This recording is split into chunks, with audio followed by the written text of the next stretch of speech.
evening, good people. I am so excited. Tonight, we are doing a special episode of In This Season. Y'all know it's Women History Month, right?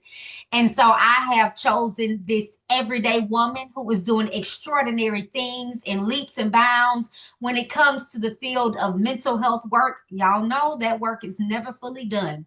I have one of my dear friends, dear co-workers, Kashay Newton with me. Kashay is someone that I have known. Oh, Kashay, I don't even know, probably 7, 8 years. How long you been at Canopy? About 6, 7 years, I believe. 7 years. Yes. And this lady is, y'all, she took a leap of faith, but I'm not trying to get ahead of her story, but she took a leap of faith this year. Her background is in social work. So she has dealt with pretty much a lot of the stuff that you read about. She's seen it. She's been in the homes with it, but she is near and dear to my heart because I have seen her transition, right? In this season is all about how everyday women just are transforming and growing into who they want to become in this season. And so I am just happy to have you, Kashay. Thank you for saying yes. I always tell people thank you for saying yes because it's easy to say, nope, I don't want to do it. I don't want to do it. I don't want to talk on film. But thank you so much because what I like for everybody to know is that we are all pretty much the same when it comes to women as far as our fears, the things we've overcome, the things we are kind of struggling and going through. So, you know, your story is going to resonate with somebody out there. And so if you're ready, we're going to jump in. Let's dive in. I'm ready. I'm not going to the 12 feet yet. I'm just going to go to 8, okay? That's good. That's good. All right, Kashay. So in 3 words, how would you describe yourself? And tell me why you picked those 3 words.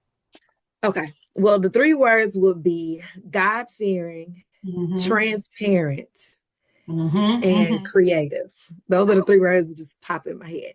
Okay. I chose God-fearing because I feel I connect with God. Like when we talk a little bit more about me, you'll understand that my foundation is in Christ. Yeah. So he is the center of everything that I do. Transparent. If you ever been around me, I'm going to be honest. I'm going to be transparent. That might be one of my flaws too sometimes, Keisha. It's good though. It's just how we present it. Yeah, exactly. And then creative. I just like thinking outside the box. I don't like to do the norm because the norm just gets boring sometimes. Yes, it does. I like to just think outside the box and still get the same results. So I love it. Creative, because everybody doesn't always add that because we don't tap into our creative spirit sometimes. But you're right. I think we talked about that once or twice, how we are natural rule breakers. But I will say, good people don't make history if you just always play it safe. And so, good trouble. That's what I like. Trouble. You need good people like us, right? Okay, so tell me a little bit about childhood, how you were raised. How did Kashay get that foundation set at an early age? Yes. Okay. So from the beginning. So my parents are natives of the Washington, D.C. area. So East Coast. My dad was in the military and got stationed in England. So just a little something about me. That's where I was born, in England. I used to have a strong English accent, right? What? Yes, really strong. But then with an English accent. Yes, I said, mother, like that's how I used to talk, right? You would never believe it now. Love it. But we moved to Mississippi when I was 2 years old. So the country twang came in real quick. And so again, military parents, but I'm a PK. So I have been raised in the church. I am the oldest sibling. I have a younger brother. And I say a PK, but my parents weren't like the typical preachers that say, you can't do this, you can't do that. Now, there's certain rules in their house now. Right. And again, God-fearing, Christ-centered, spirit-filled. Our church is non-denominational. But my parents let us live. Right. They let us try things. So if there was a party, we could go to it. But now they didn't play about respecting their house. So I grew up in a church. I played sports, so basketball, ran track. Athletic. Yes, I'm trying to get back to that point too. Yeah. Uh, yes, so athletics, my parents did support me. I was a Katrina senior. So I graduated the year Hurricane Katrina hit. Yes. Wow. Yeah, yeah. And the funny thing was, I had in my mind that I wanted to go to Clark, Atlanta. Right. And then Katrina hit, and it was almost like, I don't know what I want to do with my life. I gotta be here. Right. I didn't get a senior yearbook. Oh, I remember prom, but I think it was very sketchy because it was just a lot of things happening during that time. So I ended up going to USM. Oh, okay. And I was at USM for maybe a year or two, and I got pregnant. And I had my oldest baby, you know. You had your eagle leg. Yeah. Yeah, my eagle leg. And my parents supported me through that. I think that was a different time for me. You know, a lot of PKs are like, I don't know, my parents are gonna listen. My dad made it very clear, and my mom too. You know, I support my child. She's a grown woman. She is not gonna lack for anything. Her baby's not gonna lack for anything. And I think that support is what like pushed me to keep going. You know, I could have got down on myself. You know, I got baby wet. It's all right. Right. It's all right. It won't be the only mistake we made. Yeah. Exactly. I came down here. I did not stop going to school. I probably had my daughter, and then 2 weeks later, I had gotten into the social work program. And so I couldn't stop because I'm like, I'm not pushing back this graduation day anymore. So my dad would drive me to class at the Long Beach location. Come on, Daddy. And came back. So when I tell y'all support. Yeah, yeah. And like you said, I'm glad you said it wasn't typical, because when we hear preachers' kids, we think hellfire and brimstone. You can't go to parties, you can't have this, you can't do that, you wear long skirts, you know what I'm saying? Like, but a true pastor has to understand, and first lady, you understand that there's going to be some grace even on my children are human. And so we talk a little bit like that when we are in the office, but a lot of people, it's like bam, bam, bam. You know, I've heard some stories and I'm like, dang. I wish people would look at it from the pastors and their children's perspective. You know, the spotlight is already naturally on them. And so it's almost like a mantle that you're carrying. And like for the preacher's kids, they were born into this. They didn't say, Mom, Dad, I want you to be a pastor. You know, that mantle was on them from day one, right? And so the spotlight's on you, and you're striving to, you know, live up to those expectations. But truth be told is you're human. You're gonna mess up. Yeah. Like, you know, you may struggle with mental health. You may struggle with picking the wrong spouse or in the wrong, like you will struggle with the things because it's natural. Come on. I'm so glad you touched on that. Because that, I mean, I've heard stories personally, and I know you have, but honestly, when people think preachers' kids, they think, oh, I can't do this around them, or I can't, you know, you kind of tiptoe, but you being a testament of, I fell short, I made a mistake, but guess what? My parents were there to swoop in and do the godly thing with me and for me. So I love that. Yeah. Good. Now, I know you've been living a good little while. You're not 20 and 30 no more. So what's some misconceptions you think people have, or people have said? Kashay, I thought you was like this. Hey, Keisha, you might be a little surprised by this, but I'm shy a little bit. And so people, but listen, people assume that like, oh, Kashay likes taking charge. She likes, you know, getting in, and I really would love to just be in the background, right? And I would love to just operate in that realm and support, you know, the leaders, the people in front of me. But I feel like I've always been pushed into that leadership role. So like as the older sibling, I tell my parents all the time, I was y'all experimental child. That first baby do have it rough.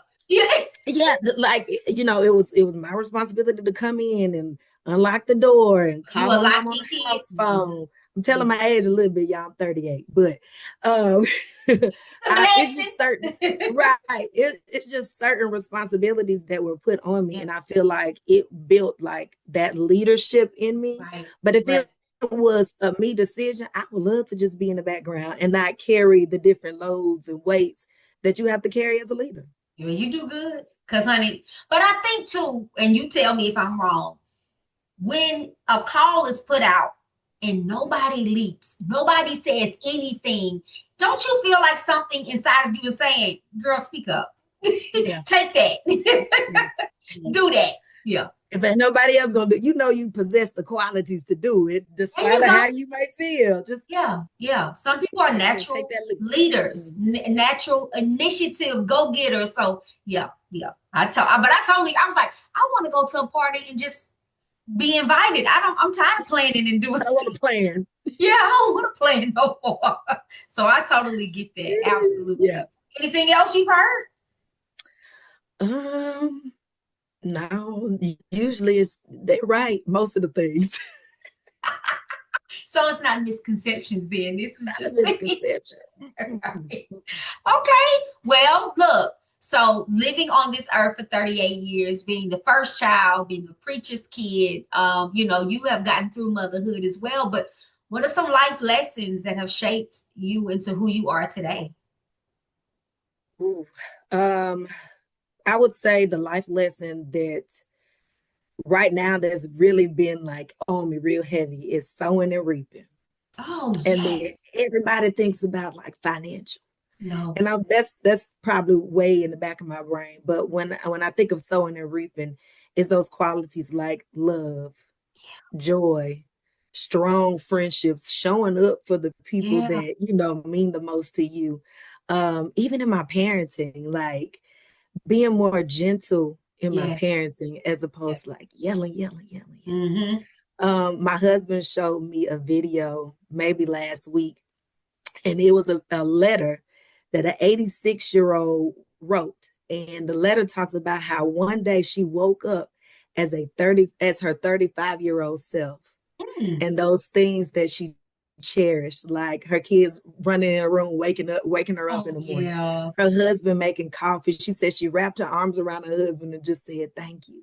The kids were yelling in the car, and her old self would snap and say, why y'all need to be quiet, Right. But she said she just let them do it. And she smiled and she cherished those moments.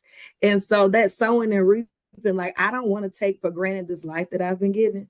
So I've been very intentional in this season of my life of just sowing those things. And I'm not even going to say I'm waiting for them to come back.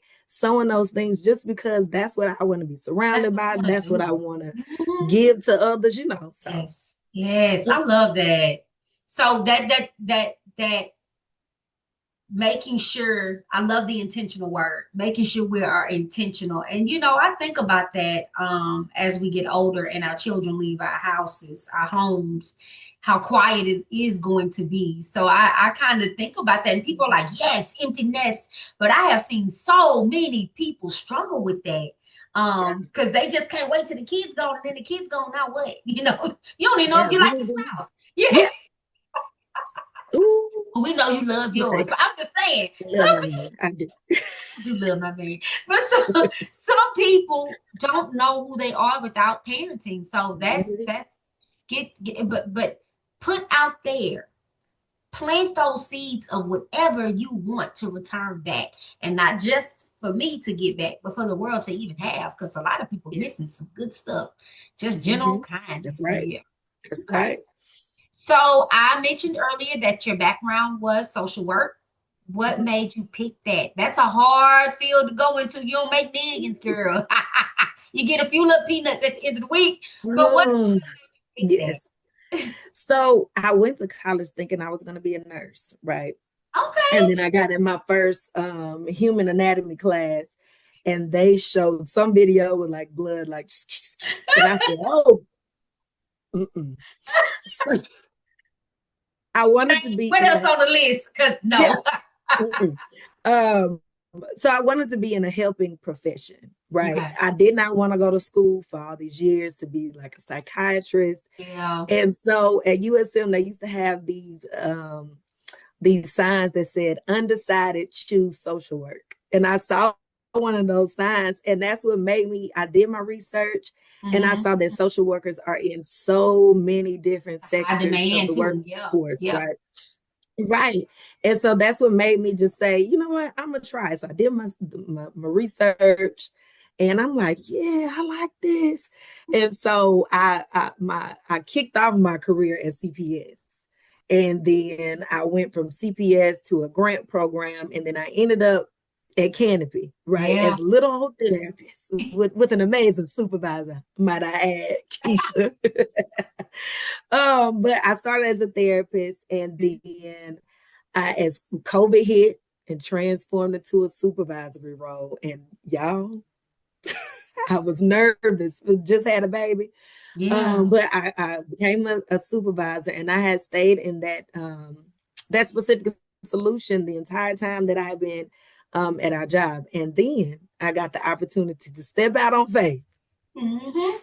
Took a and big leap of take faith, part in y'all. a big leap, because I was comfortable, right? And Yeah. and let me just say this: sometimes being comfortable isn't what's best for you. Okay. Yeah. But I stepped out on a leap of faith. I'm still a supervisor, but I'm doing an entirely new program, which I'm super excited about. But I'm Mm-hmm. still in that social work realm. I'm still impacting the lives of children, Yeah. families, youth in the mental health sector. So, yeah, that's Yeah. me. Yeah. Amen. So I love how you did the footwork with being CPS, and then and I don't want people to think that I'm saying that CPS is a step down above Canopy or below Canopy, but what I'm saying is being in the trenches and understanding what family members are dealing with and going Yeah. through. Mm-hmm. There's no easy way to put it. When we have to call CPS, y'all, that means there's some real deal stuff going on. And Mm-hmm. so I think that any social worker who does their time with Child Protective Services, let me Yeah. tell you something. Y'all are children of God. You know what I'm saying? Just Yeah. because Yeah. that's hard. That is very hard. I always tell people, I remember sitting in a client's home one time and getting knocking on the door, and I say, dang, they knocking like the police. And it was to pick up somebody's kids. I was traumatized by that. And I can Yeah. only imagine having to do that every day or every other day. And social workers Yeah. get a bad rap for that. Yeah, and but looking at it from another point of view, is so those CPS workers also are hands on with reunifying those Yes, children, thank like you. watching the Right. growth, Mm-hmm. seeing the success, seeing a Mm-hmm. parent going from struggling with, drugs and alcohol to now living a sober life, and they have their children. Like, so the reward on the other end, I would Yeah, say, is yeah. like what keeps those CPS workers like Right. pushing and going. And I take my hats off to them, Keisha, That's because it's right. not an easy That's task. right. It's And then not an you're easy doing task. now, like to evolve into the woman that you are today, right? Like in this season, now you are kind of heading and supervising this new solution that Canopy has, to where y'all are touching how many kids have y'all touched this year already? 14,000 plus. 14,000 children. Mm-hmm. Y'all, listen, yeah, because I put on the spot with that, knowing numbers. But this new program is in schools, and it assigns school. We know sometimes school counselors, they are overwhelmed with state testing and other things, but there are Right, right. Kashay oversees counselors inside the schools that are assigned to these kids who are losing hope, right? Like that's our big Yes, driver. yes, And so go ahead. yes. So our main goal is to increase hope. And I Yeah. don't want to get on my soapbox too long, but I get excited when I talk You about it. And so can. we're really just founded. Yeah, yeah. So we're founded in the science of hope. And ultimately, the Yeah. researchers show that when a student or a youth has higher hope, they have better outcomes. So they're able to make, problem solve.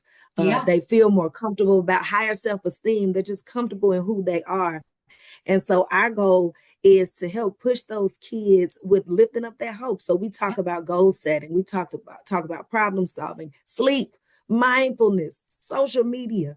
And so our teams go in and work with those students. So at the end of the day, their hope is higher. Yeah. And yeah, the goal is to improve mental wellness. Yeah. Because I remember when I first heard, when they first started introducing hope to us, and I was like, man, that's all Black people ever had was hope. Like, we had to just hold on to that. We have nothing else.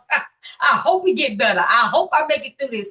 But to be honest with you, when you said the science of hope, there is a science behind it. It is a correlation and a connection between my mindset. If I have a hopeful mindset, I will start looking at things more optimistic. And so that's really what they bringing into the schools, y'all. When I tell y'all I love Katie Children's Solutions, we are so innovative over there. But I ain't trying to get nobody to come. I'm just saying that's who we are. That's who we are. Okay. We're just being honest. Just being honest. All right. So on the flip side of that, we all experience heaviness, grief being one of them. But besides losing like your loved ones or people that are very important to you, what's something that you've experienced, a loss that you've experienced in your life? And how did you recover from it? Okay. So I think I'm gonna approach this a little different. So in 2010, I was driving back from USM, headed to the coast. I had a job, and I was in a really bad car accident. Right. I flipped my car on 49. But I feel like in that car accident, I came out, no scratches, no anything. Of course, my car was totaled. I woke up and I was upside down. They were like trying to get me out the car.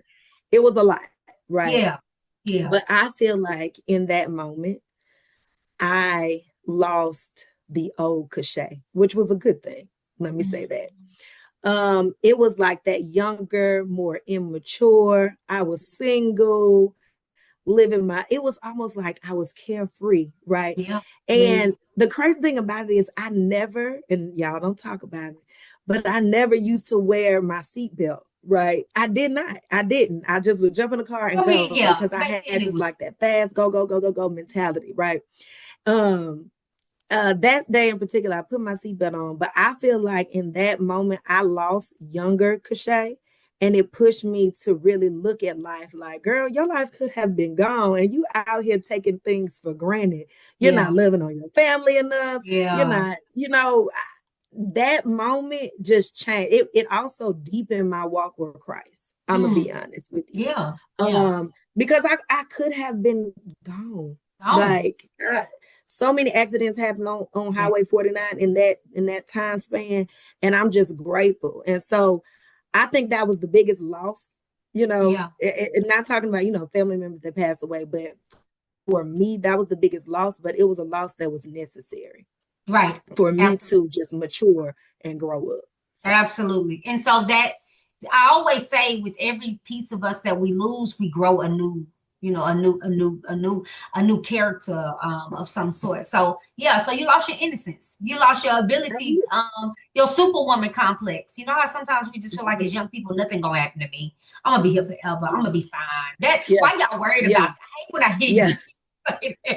That's just stuff y'all did in y'all time. It's okay. I'm like, okay. So that's good though. Young innocence and start having a sense of surrounding about what I am and who I am. Okay. So you have entered into this amazing season of your life. And so do you feel like, this is a big question, I know a lot of people always pause, but do you feel like you're walking in your purpose? Professionally, yes. Okay. Personally, Keisha, I'm gonna be honest. I feel like I'm still trying to figure out like what Kashay's life purpose is. And so like I've been journaling and writing things down. And again, I'm naturally a helper. So I know that my purpose is to impact others in some capacity, but really tapping into that, I have not just figured it out, and I'm okay with that. I feel like I'm still growing into that. But I know it's going to be something that impacts the community, maybe the youth, other people, for sure. Good. I like that. Thank you for being honest. Because people are like, I'm almost there. I'm halfway there. But to be just like, I don't know. I don't know. I mean, everything that you do has purpose, but to really know if you're walking in your purpose. Yeah. Yeah. What do you feel like some of your big successful moments were in life? How do you define success? Ooh. I define success about, the situation bringing you joy, not happiness, because I feel like happiness is so contingent on like what's going right, what's going wrong, but like things that are just bringing me joy. Of course, becoming a mother, that is probably one of my successes. Absolutely. In life, just watching my children evolve into itty bitty humans to now, like having a teenager. My other successes would be just walking in, what God has called me to be. So I'm the praise and worship leader at my church, as you know, and just growing deeper in that ministry. Like not saying, oh, we're gonna sing this song and that song, but praying about what does the ministry need in this season. Right. People say, well, I heard that song on the radio. That's it. I'm very intentional about, God, is this what you want the people to be covered in as we go into praise and worship? Not just what we hearing, right? You want us to, great praise and worship sets the tone for the spirit to reside. That's just the way I always think about it. So I'm not one of those people that are waiting to come to church to feel it. I come in with the feeling. So I'm just like, but there are people who are literally there, and that praise and worship sets the tone and the atmosphere. Absolutely. Yeah. So I'm glad and I'm like Keisha, I enter in with a heart of expectation, right? And I feel as if it's a mantle or a mandate on me to have it together, to be prepared, to be prayed up, because I'm leading the people into worship. You are. Whether that is just to be, saturated by his presence. And, people have said, Kashay, when you guys go forth, like things started to fall off of me. Like I felt chains broken. Come on. The heaviness I had walking in, as we begin to go forth, and then the word come right behind it, like they came out free, and I feel like that's what I'm supposed to be doing. So I think that's the way God feel like that's music. I think that was the purpose of music. He wanted us. Music is to worship. Music, and when you think about how deep that is, what you listen it sticks in your heart, and so you got to be careful with what you even putting in there. So that's good, Kashay. Okay, well now y'all hear from the praising team leader, okay, director, because I'm just saying. But I always wonder, like, how do they pick the songs? How serious is this? And it's good you said that, because this was hot and popping right now. I hope they sing that, but it's not always about that. So that's good. Okay. It's not. I mean, it's other elements too. You got to know what personnel you have. You have to know, the voices that you're working with, but you got to know the mandate of the house. You have to understand what's in season in this season. Come on. Well, in this season, baby. Come on with it. Yeah. And so I know that God has always been with you and walked with you. Do you contribute anything specifically that God has done as far as a covering or watching over you walk into certain things? Like, is there anything specific as far as your relationship with God? My relationship is important. Let me just start by saying that. So I feel that everything that I do, whether it's accepting a job promotion, whether it's going to events, going to, just different things. I feel that God walks with me in every aspect. That small, still voice. I feel like that's the Holy Spirit sometimes saying, Kashay, that ain't it. Walk away. And I had to grow in really recognizing that voice. But, he leads and guides me in all that I do. That I do. Girl, don't make me shout. Don't make me shout. Okay, so let's talk about it. Let's take a shift and let's talk about different relationships right now. So we know that you are married, right? To Mr. Newton and Mr. Brian Newton. Mrs. Brian Newton. Okay. So my question is, what are some of your challenges and joys of being married, being a wife? Oh, baby. So the joys is just being with your best friend every single day. right? Growing together, because how we were when we were in our 20s, we are not those same people in our 30s. Man, we Lord. have more kids now. It's just things have shifted, but growing together and giving each other grace. Yes. The challenge is not allowing myself to get lost in the title of you're just a wife, you're just a mother. You know, like no, I have to, I'm still Kashay. And I like to sometimes be with my friends, sometimes it's time with my kids, but just not getting lost. Right after having my son, probably about 2017, my husband's a barber, y'all, so he owns his own business. Shout out Studio 601. But I woke up one morning and said, "Baby, can you cut my hair off?" And he said, "Wait a minute." I had like big, you know what it means when a woman cut out hair? Yeah. He said, "Wait a minute, are you all right?" And so I felt like in that season, I was struggling with some postpartum stuff. I felt myself just being really sad, and I needed something new. Absolutely. And at first, he was looking like, "I'm not cutting your hair. You all right? We need to take you down, talk to somebody." I probably needed to in that moment. But cutting my hair just allowed me to like just refresh and restructure. I don't want to say restart because I wasn't starting over, but just realigning some things with myself so that I wouldn't get lost. I like it. Yeah. And it is, I mean, I really feel like it's some truth in when a woman is ready to cut her hair. It's not just I want a cute style, but it is so much stress that we keep in our hair. And we just ready for something different. I want something different. Yeah. I want to be different. I felt lighter. Like it was like a weight was off of me and I was ready to just push on. Yeah, so, absolutely. And you talked about not getting lost in just being someone's wife. You also threw in their mother. So what are some of those challenges and joys of motherhood? So our dynamics, my husband, our dynamics are a little different. So a total between he and I, we have 6 children, right? And we have a child literally in every age group, y'all. So I have a 16-year-old, 12, 13, 8, and 4. She'll be 5. That's who runs that. But the challenge is being able to parent in those, like where your child is. Yeah. So how I talk to my 4-year-old daughter, I can't talk to my 16-year-old daughter, right? Those candid conversations, just having the right conversations, teaching kids how to drive. Okay, stress. That almost took me out. That almost took me out. But just again, watching them grow.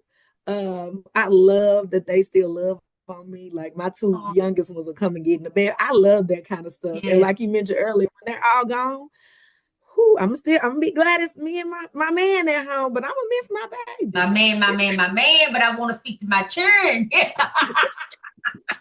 Yeah. Yes. But I'm big on letting them try new things. I try to push my kids to do things that I could not do. I don't want them to be me, and no, I don't want to live through them, but I want them to explore different avenues of life. And just supporting them through that. So, and then the challenge of just co-parenting, and I don't like using the term stepdaddy, stepmama, my bonus babies, but when you're dealing with other adults, like in co-parenting things, you have to figure out their personalities too. So no, me and my husband married to each other. We have certain rules, but we have to respect and understand that maybe when they're with their other parent, they may have different rules. And how's it going to look when they come to your house? And how are you going to navigate through that challenge? That's true. So yeah, parenting has been good. That's good. That's real and that's good. And I'm gonna tell you something else that me and Ryan, and I don't know if you and Brian got that, but when we got married, we had 2 totally different parenting styles. And so it took us at least 2 to 3 years to even like, hey, that ain't what I do. And then I fall back and be like, this ain't, let that man be that boy stepdaddy. We'll see. Okay, so the funny thing is Brian has had all boys prior to getting with me. So Jay, you had a girl. I had Jade coming into the marriage, and then baby girl together. We had her together. So his parenting was like boy parenting. And so And I wasn't used to boy parenting. I'm used to girl parenting. So we had to get on the same page with that. It's just a different approach. It really is. Different world. It's a different world. It really is. Because girls are emotional creatures, and a man can raise his voice and she quivers. So yeah, it's just the way it is. And boys melt around them. No, seriously. Yeah. Totally get that. Okay, well, now inspiration and motivation, because we are in Women's History Month, right? I love this month just because it makes me reflect on the relationships I have, co-workers, church members, my friends, my siblings. So who are some inspirational and motivational women in your life? Or not even just women. Let's just say all together. Who's inspiring and motivating Kashay? Definitely my mama. I gotta shout my mama out. I love you. She is the queen of love. Okay, she is gonna love you in your good seasons and your bad. Just I love my girl. That's she always used to say, I ain't one of your little friends. But as I've gotten older, girl, you my friend. You my friend. I'm gonna call you every day. But I'm just inspired by the way she loves on others, loves on her children, supports her husband, aka my daddy. And then I would like to say I'm inspired by my Nana. She passed away some years ago, but let me tell you, if you ever met my Nana, I'm living my best life, and I don't care what people think about me. I'm gonna do what makes me happy. So I'm inspired by both of them, as I navigate through this life called Kashay. Fearless women, right? Fearless women dropping those things on us, and hopefully we pick them up. We gotta learn how to pick them up. So in this season, how are you striving to be better? Right now I have been heavy on journaling, like knowing where my headspace is. Self-care, taking time to do, and I'm not talking about like massage and getting my hair done and things like that, but like taking a moment to step back and reflect on life, just whether it's sitting in our backyard, right? I saw the thing on Facebook the other day and said, do y'all know how therapeutic it is to just sit in your car when you get home from the day? Like I do that and just gather my thoughts. Yes. So that's some of the things that I've been doing. I like that. Sure. With your intentional self. That's right. we honestly and truthfully, we have to be intentional with what we need. And I'm glad you said self-care is not just about getting your nails done. Paying attention to you and what you need. And if I need some quiet time, I need to know how to take that. I need to know how to speak up for yourself and say, I need it. I need it. Yes. And I have to tell my family, look, I need some me time. Yes. I've been pouring out of my cup all day, and I feel like it's getting empty, and I need to replenish it. That's right. So give me a moment, because I know y'all going to be needing something from me. And y'all going to want that cup to keep pouring, but I can't pour out of the empty cup. Come on. Come on, y'all know the anthem. Everybody should know that by now. I cannot pour from an empty cup. That's right. What about the people who are negative, the naysayers? How in this season, how do you handle all of that negative fluff? Say what you want to say. I know who I am in Christ. I know who I am as an individual. Right. I cannot allow that negativity to infiltrate my spirit, my mindset. And so, I mean, for me, it's words. And I know everybody isn't to that place. And truth be told, I had to get there. The things that people would say would have me looking at myself like, oh my gosh, am I not enough? Am I this? Am I that? But where I am now is say what you want to say. As long as I'm doing things from my heart, and not to please other people, it don't matter. Be a naysayer. That's right. Say I can't do it. I'm going to use that as motivation. And I'll be like, all right now, come on, I can help you too. Come on, T.I. fuel to my fire. That's right.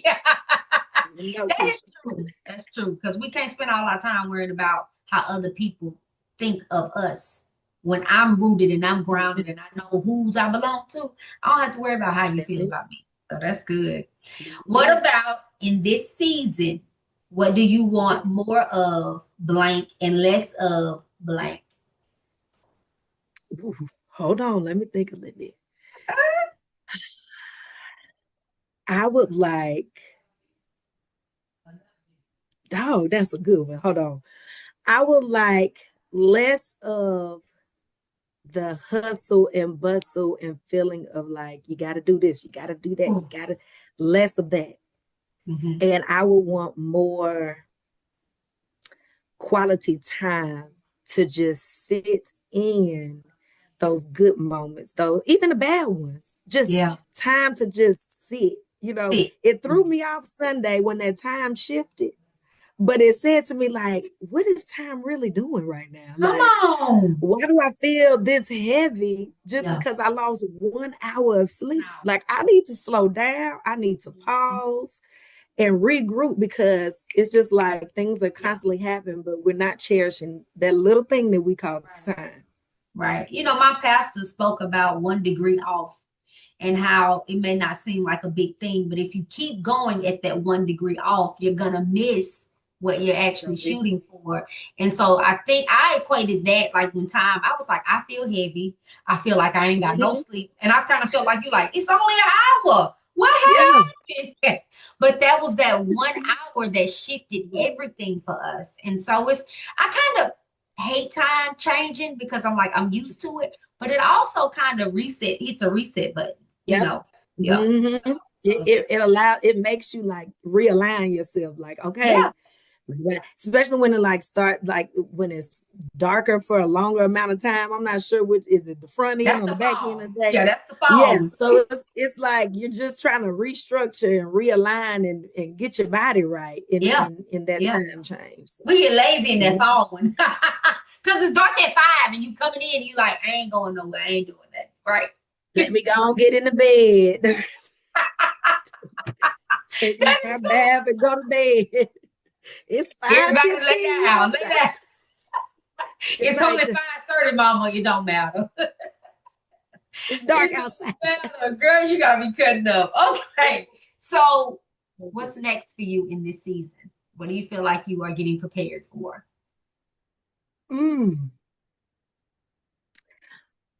What's next? I'm not sure.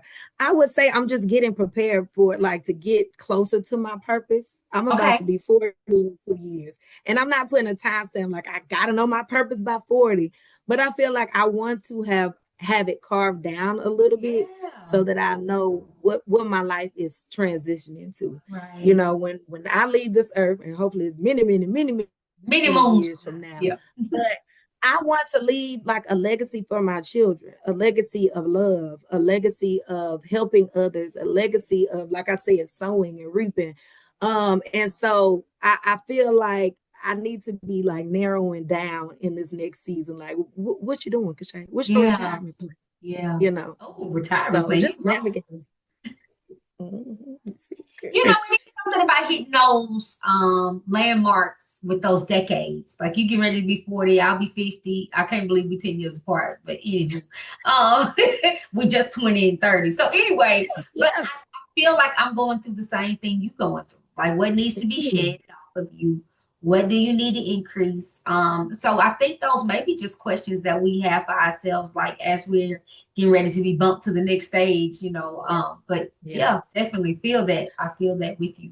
Yeah. I've been thinking about what I need to let go of, what I need to be looking at getting as I go into this next season. Like, what's that baggage that's been holding me down, and what's the thing that's been pushing me towards like my purpose.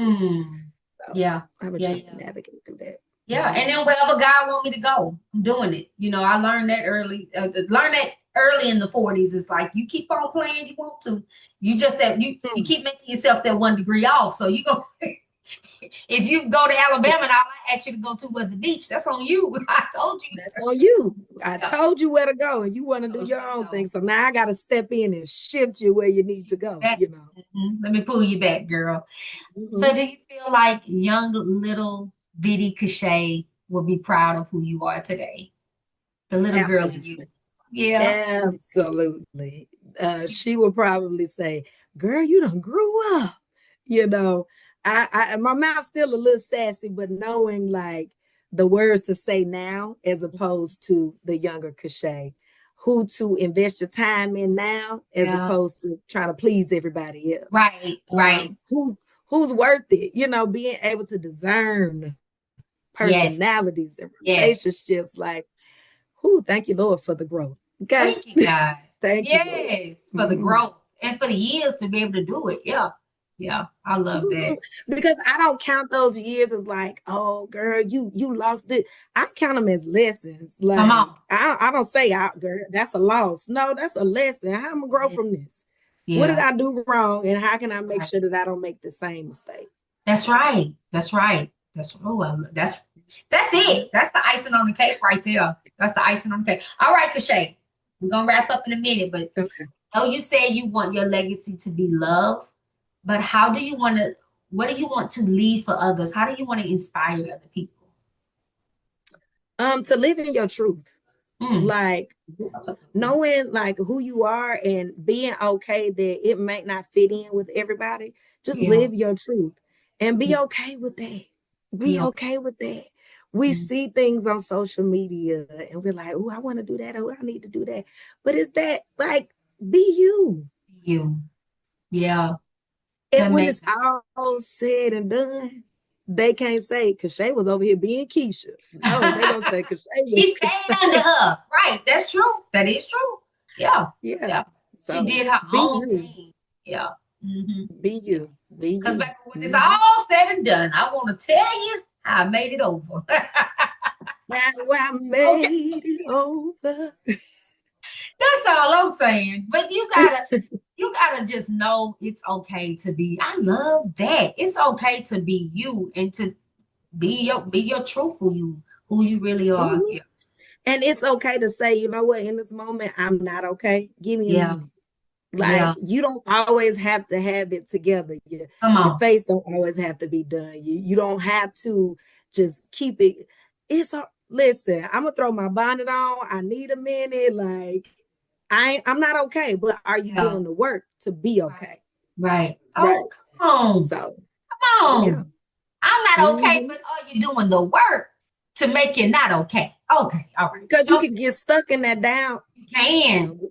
You can get stuck in that moment of lowness, and then depression set in, and then all these things are on you, and you feel like you're drowning. You can't get out. Listen, do the work. Do the work, y'all. Don't stay in that place. Do the work. Don't stay in that place. Thank you so much. Like I said, an everyday woman doing some extraordinary things, y'all, and letting God lead the way. This is really what in this season is all about. I thank you so much for your time. I thank you for being honest. I thank you for being transparent, which is one of your words. Yes, and just for saying yes. And so I pray that God continues to walk with you. I pray that God continues to cover you and your family, and that whatever He has for you, that you just be obedient. Yes, Lord. Okay? Yes, Lord. Yes, Lord. Thank you, Keisha. I really do appreciate this opportunity. Yes, y'all. Thank you. Have a great evening. And until next time on In This Season.